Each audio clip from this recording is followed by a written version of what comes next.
Hey everyone, it's Matt here with Nightrun Studio, and so far in our save system, we've set up a pretty good system where we can save data like our player's health and position, enemies defeated, chests collected, and items looted. That said, there's a couple of problems and also just a little more work to do. The first problem is this: you'll notice when I open this chest, nothing comes out. Additionally, you see how there's that map over there on the ledge? Well, if I load the game, you'll notice that the loot on the ledge disappears, I still don't have anything in that chest, and my spells are also not saving. So in this video, we're gonna fix the chest glitch, we're gonna fix the problem with one loot destroying them all, and we'll also start saving our spells. That's where we're headed in this video. Let's get started. So the very first problem with our duplicating loot is pretty simple. It's just that each of these loots shares our persistent GUID, and that GUID gets generated when we created the prefab. So every time I duplicate my prefab, it's giving the item the same GUID. This is actually super easy to fix. All we need to do is head into our persistent GUID and remove that hide in inspector line. If we head back into the game now, we can confirm by clicking on these maps that they do in fact have identical GUIDs. So let's just click on the second one, hit delete, and it'll generate a new GUID. Now before we test, let's just head into our files here and make sure to get rid of that save file. Then when we head in the game, we can loot one of the maps, stop so that it saves, reload the game, and now when we get back in, since they have their own unique IDs, you'll notice that only the map we collected actually disappeared. All right, problem number one sorted. Let's get to those chests next. Now because all of our items in chests are spawning from the same prefab, they're having an issue where they are literally thinking they're the same item. So once you've looted one heal spell, you've looted them all. Now the thing is, our items in chests don't even need persistence. We can just let the chest handle whether or not it's been opened and leave the loot out of this altogether. So let's create a serialized private bool here called isPersistentLoot. We'll then just come down to awake and let's move our GUID get into a full method. And we'll just gate it by adding a if isPersistentLoot. So now we'll only bother with the GUID at all if this is in fact persistent. We can then come in down into start and make sure that the whole save manager thing only happens if it's persistent loot. Now remember that in the case of it not being persistent loot, that means it's coming from a chest or enemy, and so it doesn't need to save anything. So in our initialize from save, we'll just make sure that we only check the world state to see if this item should exist if it's persistent. We'll also come down to the bottom here and make sure that when we save, we don't need to update world state since it's not a persistent item. All right, with all that done, we can head back to Unity. Back in Unity, if we look at our loot prefab, well, first of all, let's make sure our GUID gets changed so it's not the same as anything currently in this scene. You'll notice it's got the isPersistentLoot. We'll leave that unchecked. That said, if we go into the scene, we want to make sure that our loot items that start in the scene are persistent, as since they don't come in a chest, they need to keep track of their own persistence. We'll then delete our current save data. All right, now then when we get in the game, we can go ahead and defeat an enemy, we can loot a chest, we can collect our map, and when we head back over here, you can notice that when we open this chest, it does in fact have loot now. As the loot's separate, it's not persistent, and so it's not deleting itself. Just to make sure it's all working, we can load back in. You'll see the map still there, the chest is looted. All that remains now is for us to set up our spell persistence. All right, so first things first, let's head into our save data. And at the moment, we've got two groups of data here. At the top, we've got things that belong to player persistence, and beneath that is our world state. Now, saving the player's current magic spells does kind of fit under player persistence, so let's head in there.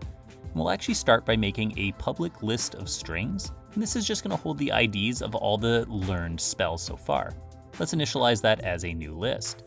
While we're also here, let's make a public integer that's gonna keep track of our selected spell. That way, whenever we load the game back, if the last spell we were using was heal, when we load it in again, heal will still be selected. All right, let's begin by actually making the game save some of this data. So let's head on over to our player persistence.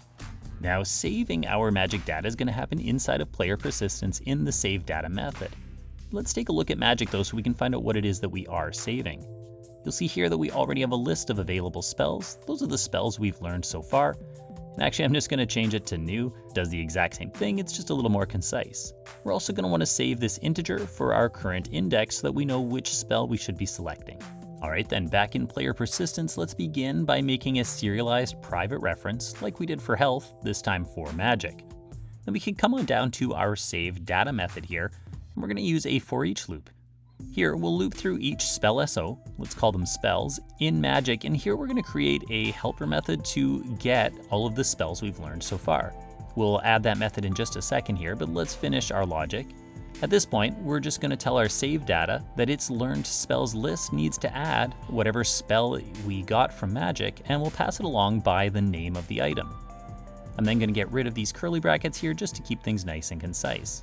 Now before we fix that error, let's also tell save data that its selected spell should be equal to.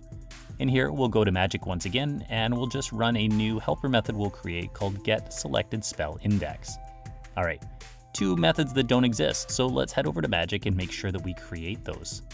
Here, let's begin by heading all the way to the bottom, and I'm just going to create a note here that everything below this is dealing with persistence. We'll begin with a public method that's going to return a list of spell SOs, and we'll call this getLearnedSpells. Here we'll just use the lambda expression since it's a really simple method, and all we want to do is return our list of available spells. That's literally it. We'll then do something very similar for our index, where we'll make a public integer method called getSelectedSpellIndex, and this one will just return the current index. You'll notice my one didn't light up there. That's because I called it getLearnedSpells, and here I forgot my S, so let's just fix that. All right, before we test, let's go ahead and get rid of our current save data. We'll then pop into Unity and we will have to load our bootstrap scene. We need to make sure that our player's persistence knows how to talk to Magic. So let's click on the player.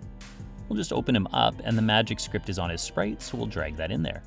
With that done, we can go ahead and remove the bootstrap and then hit play. Now then, when we get in the game, I can go ahead and collect a spell. We can stop the game.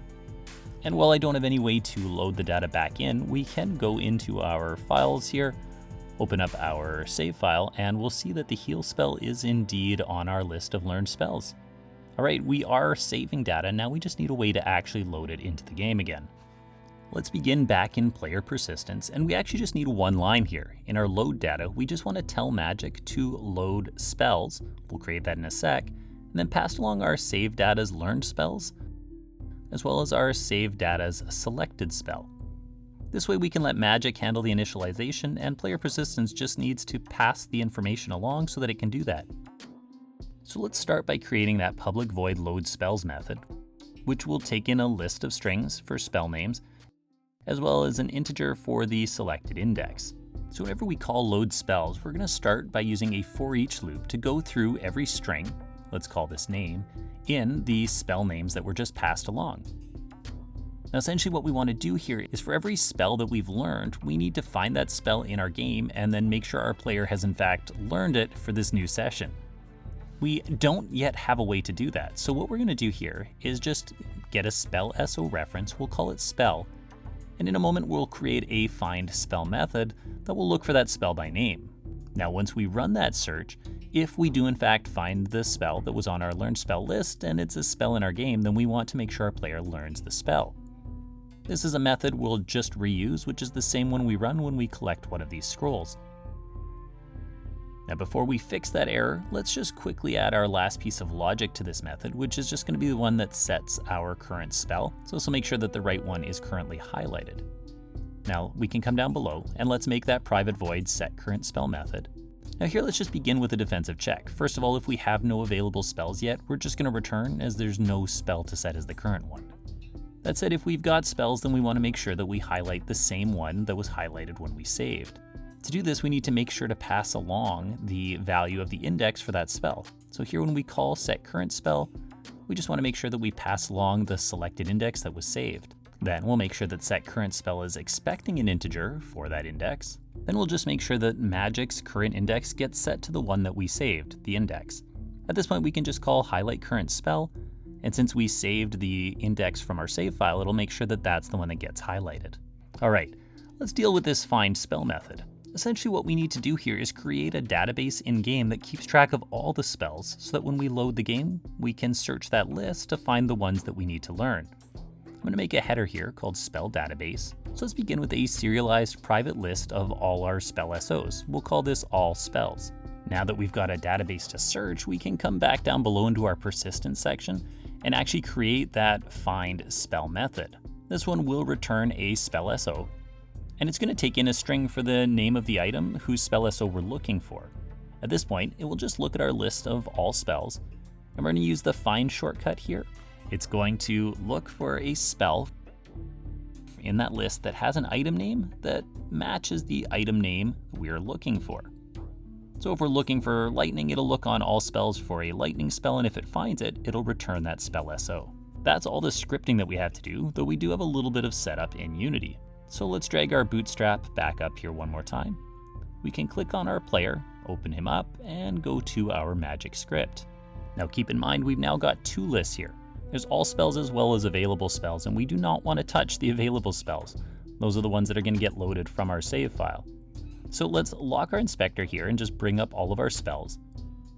We can then shift click each and every one of them and drag them up into the all spell list. There we go, we've now got a database of spells to loop through. We can unlock our inspector at this point. And now whenever we play the game, if we are loading a save file, it'll just check this item name here. And if we've saved it, it'll check to see if that exists in our list of all spells, and if it does, our player will learn that spell as soon as the game starts up. Let's just get rid of our current save data, remove the bootstrap, and then hit play.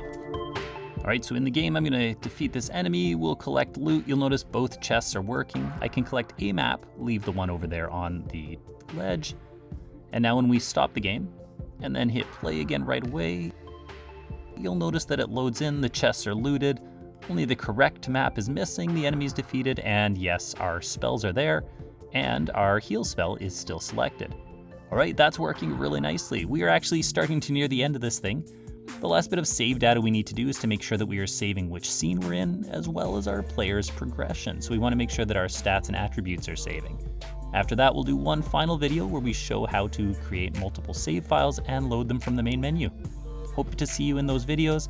Till then, this is Matt with Nightrun Studio. Cheers.